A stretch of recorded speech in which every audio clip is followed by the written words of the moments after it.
tell us your story when how you got involved, how you decided to step in, being as a coach. Well, first of all, my name is Kevin Iglesias. I come from from Puerto Rico, Carolina. First, I was a amateur boxer. I did 10 fights, as an amateur. After that, I was working at the airport, at the international airport in Puerto Rico. Yeah. So I need, a little bit, income to, pay, my phone and everything. So I had this accident on, at one of the street in Puerto Rico, and I had this skull surgery. I took a long, month to recover.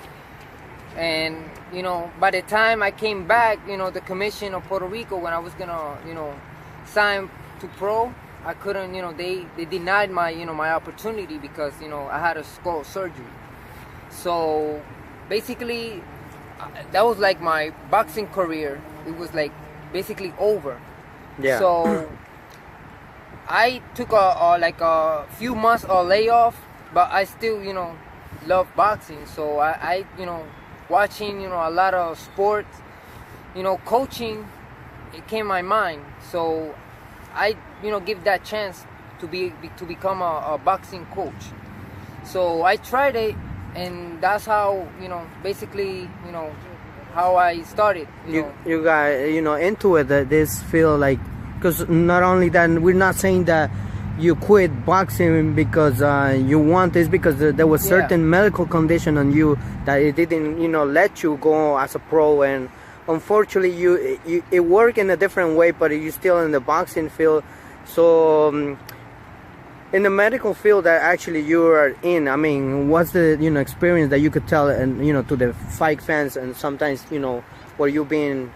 Well, that helped me a lot. I mean, when I first started, boxing, my mom was a nurse, so I always admire my mom in that point, because I wanted to also be a nurse.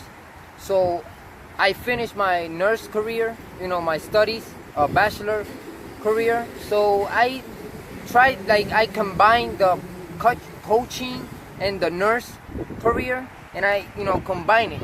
So I have a lot of experience, like a 2.5 year experience as a nurse, and I combine with the coach. That will be helpful, to become like a cut man or physical conditioning type of coach, and that will help me more in the future to be a better person with the two professional career. Yeah, actually, with I guess with whoever comes in your corner and actually want to work with you, because it's experience that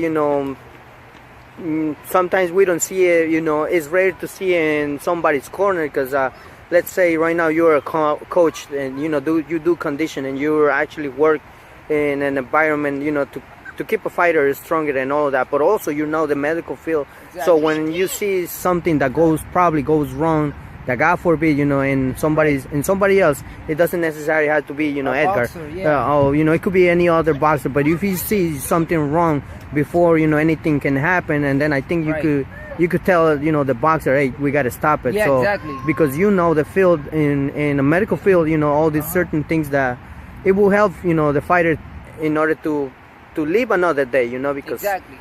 We got to remember, boxing is not a game. I mean, it's an entertainment sport, but also it's life.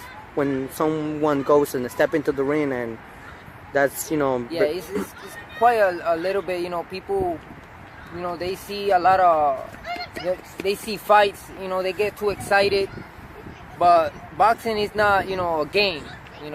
You sacrifice a lot, physically and and probably mental, because you have your family, you gotta risk, you gotta leave to another state or another country to train, and boxing is not a good, no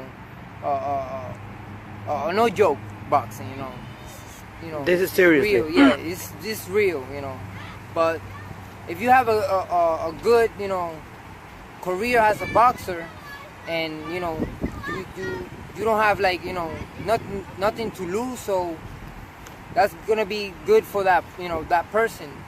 But if you got family, you gotta risk everything, you know, to become, you know, whoever you want to be. Yeah, So, exactly. That's, you know, we've seen a lot of, you know, sometimes we, you know, unfortunately accidents in the boxing field, but like I said, you know, when it comes from you that you know certain things in the medical field, I think it will be a lot of help for whoever comes as a fighter, and you know, right. stays in the corner, and also, you know, help each other, I would say, right? Yeah.